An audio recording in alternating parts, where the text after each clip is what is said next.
Zizi Kirana atau nama sebenarnya Nur Farzilah binti Mat Tahir merupakan seorang penyanyi rapper wanita yang popular di Malaysia dengan imej yang seksi.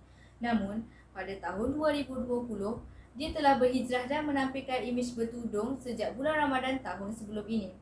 Dia telah melibatkan diri dalam bidang industri muzik sejak tahun 2009, bermula sebagai ahli kumpulan The Fabulous Cat dan kini telah terlibat dalam kes pelanggaran kontrak dengan seorang pengarah jamu Nissan iaitu Datuk Rafina Izani Ramli atau lebih dikenali sebagai Datuk Rafina. Kes ini juga telah melibatkan seorang pelakon veteran tanah air iaitu Datuk Seri Idris Mat Yusof atau nama industrinya Izlan Yusof. Bagi memahami kes ini dengan lebih mendalam lagi, saya akan menceritakan semula kejadian tersebut.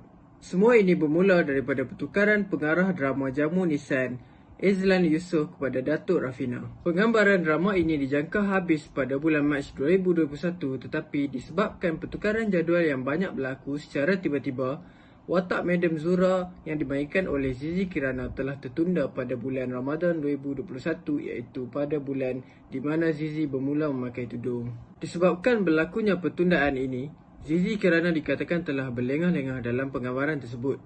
Oleh kerana imej barunya yang bertudung, Datuk Rafina telah bercadang supaya Zizi Kirana memakai rambut palsu. Namun, Zizi Kirana telah berjumpa mufti untuk menyoal tentang hukum memakai rambut palsu atas nama kerja. Ditambah pula dengan penundaan waktu penggambaran Zizi Kirana oleh kerana dikatakan dia memiliki hal penting yang lain. Secara tiba-tiba, Zizi Kirana dimaklumkan oleh pengurusnya bahawa dia telah digantikan dengan Didi Astilah.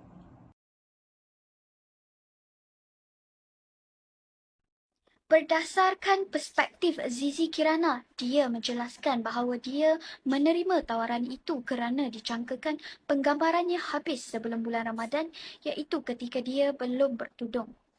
Namun, banyak jadual telah diubah dan ditambah sehingga menyebabkan waktu penggambaran Zizi Kirana tertangguh sehinggalah dia sudah mula bertudung. Disebabkan Zizi Kirana tetap dengan pendiriannya untuk bertudung, Datuk Rafina mencadangkan untuk memakai rambut palsu. Disebabkan isu ini, Zizi Kirana berjumpa dengan mufti wilayah persekutuan untuk bertanyakan pendapat dan dikatakan bahawasanya hukumnya masih haram, meskipun atas soal kerja. Namun keadaan menjadi semakin rumit apabila Zizi Kirana menyatakan bahawa dia masih berminat untuk memegang watak tersebut. Ditambah pula dengan isu Zizi Kirana sudah mempunyai komitmen dengan program televisyen yang sudah ditetapkan lebih awal. Manakala daripada segi perspektif Datuk Rafina pula, Zizi telah berkelakuan tidak profesional dengan melengah-lengahkan masa. Dia mengatakan hal ini sebenarnya boleh diselesaikan dalam masa sehari, namun Zizi memperbesarkan dengan menjumpai mufti. Dia berpendapat sepatutnya Zizi Kirana hanya mengatakan bahawa dia tidak mahu mengambil watak ini oleh kerana telah bertudung. Tetapi sikap tidak berpendirian teguh dalam soal kerja Zizi telah merumitkan keadaan dan menyusahkan pihak rakaman yang terlibat.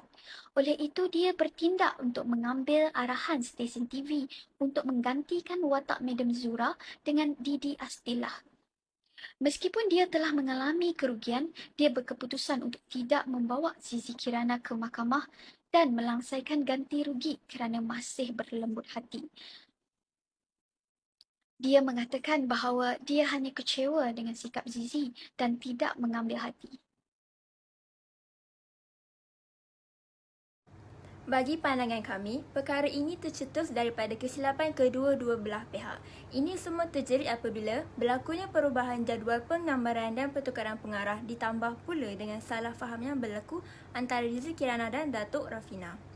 Perubahan jadual yang menyebabkan Zizi Kirana teragak-agak dalam melakukan penggambaran secara langsung mencetuskan berlakunya pelanggaran kontrak. Sesuatu kontrak akan terbatal apabila syarat kontrak tersebut tidak dilaksanakan. Dalam kes ini, Zizi telah melengahkan waktu penggambarannya sehingga menyebabkan jadual para pelakon yang lain terjejas. Padahal, seorang pelakon seharusnya mematuhi jadual yang telah ditetapkan. Selain itu, di dalam kontrak tersebut menyatakan bahawa Zizi Kirana dan pelakon lain tidak dibenarkan menukar imej sepanjang waktu penggambaran. Mengikut kes undang-undang, kes pelanggaran kontrak ini perlu dibawa ke mahkamah atas balasan melanggar kontrak dan Zizi Kirana juga sewajarnya perlu membayar ganti rugi yang dianggarkan ratusan ribu ringgit.